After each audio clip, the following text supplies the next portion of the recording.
Hey, what's going on, guys? I'm going to talk today about the Battle of Okinawa. Today is the 70th anniversary of the Battle of Okinawa, when the Battle of Okinawa started.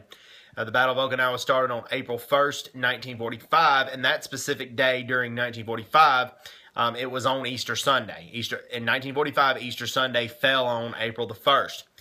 And it was called L Day. L Day was because when they landed on Okinawa. Anytime somebody lands on enemy territory, it's called L Day. But the U.S. Marines landed, the U.S. Marines and the U.S. Army landed with minimum Japanese resistance. The Japanese did not fire many guns when the U.S. Marines and the U.S. Army first came to Okinawa. So they renamed L Day, they called it Love Day, because they were given an order to capture 2 airfields in 3 days, but it actually took them 3 hours to do that.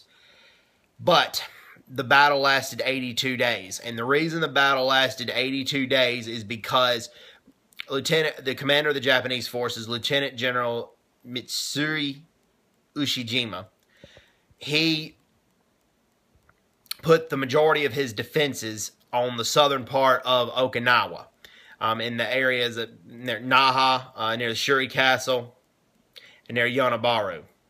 And the U.S. Army was primarily responsible for taking the southern part of Okinawa. And they did a good job taking it, and they took it. But the reason it was a difficult time for them was because a lot of the defenses in the southern part of Okinawa were underground. They were underground, very, very hard to bomb. The U.S. Navy and the U.S. Army Air Corps, U.S. Air Force was Army Air Corps at the time, the Army Air Corps, the Navy, and the Marines, the air forces of those branches, they bombed the Japanese defenses. They used over 4,000 tons of ammunition. The native Okinawans called it the Typhoon of Steel. But Mitsuru Ushijima's defenses were very well dug in. They were dug in very well underground. So the U.S. Army had to go inside those tunnels and get a lot to take out the Japanese soldiers. And the Marines took the northern part of Okinawa. They had a very difficult time, but they took it. And the most common, one of the key places that they took was Mount Yaitaki, and the Mobutu Peninsula as well, in the northern part of the island. And the battle lasted for 82 days. The U.S. Army and the U.S. Marines only slept for about 2 hours each night. They went days without most of the time they went without taking a shower. They went without a hot meal. So they really sacrificed a lot to free Okinawa and eventually free Korea. The Japanese lost 77,000 soldiers. There were over 100,000 Japanese soldiers defending the island. 77,000 of those soldiers died. And when the U.S. soldiers came, a lot of the native Okinawans went to the U.S. side. They tried to go to the U.S. side, but the Japanese soldiers got guns and they shot a lot of native Okinawans. And I'm not talking 12 people. They shot about 50 or 60 Okinawan civilians at that time. They told the Okinawan civilians that if the U.S. soldiers, if they got to the U.S. soldiers were going to rape them, they were going to kill them, they were going to torture them.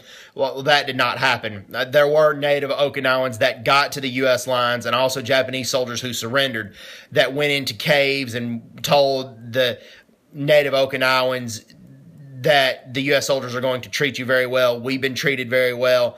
And the U.S. soldiers did treat the native Okinawans as well as the Japanese prisoners of war very well. A lot of times the enlisted Japanese prisoners of war, they were treated better than the U.S. Army than they were their own officers when they were in the Japanese Army and not prisoners of war. So the U.S. Army treated Japanese prisoners of war better than Japanese officers treated their men. Lots of times. And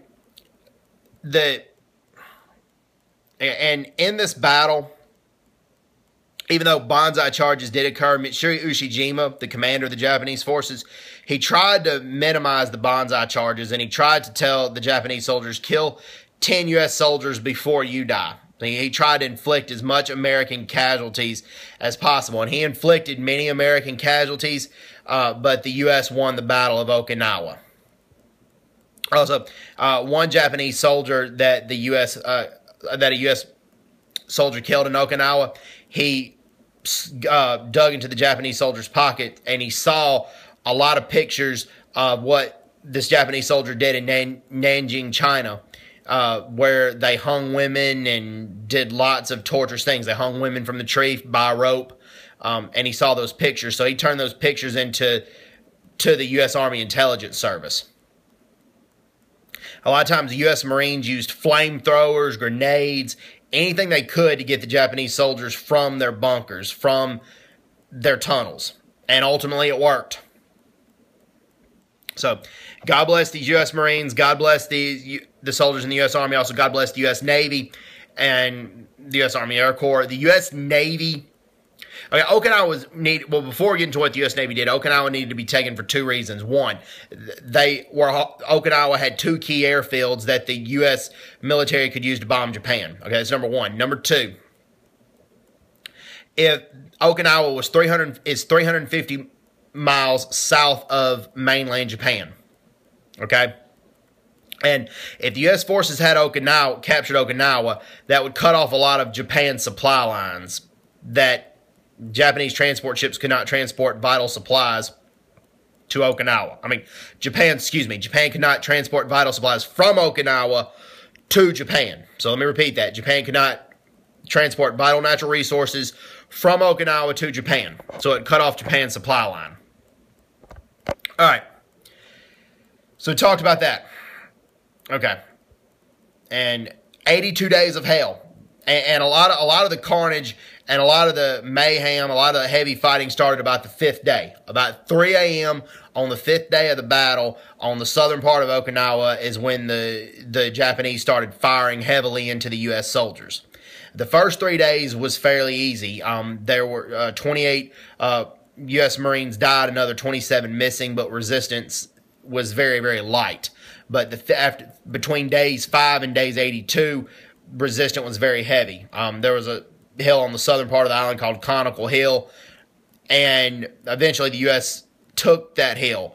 But it was very muddy around that time because due to heavy rain, and it was very, very difficult for the U.S. to take Conical Hill. But through sheer blood and guts, they took Conical Hill. So, hope everybody's doing well, and God bless these brave soldiers on the 70th anniversary of Okinawa. Remember their sacrifices. Remember what they did. The Okinawan civilians talked about how kindly the U.S. soldiers treated them when they received treatment from U.S. soldiers during the Battle of Okinawa. So, hope everybody's doing well. Take care. God bless, and bye-bye. And bye-bye.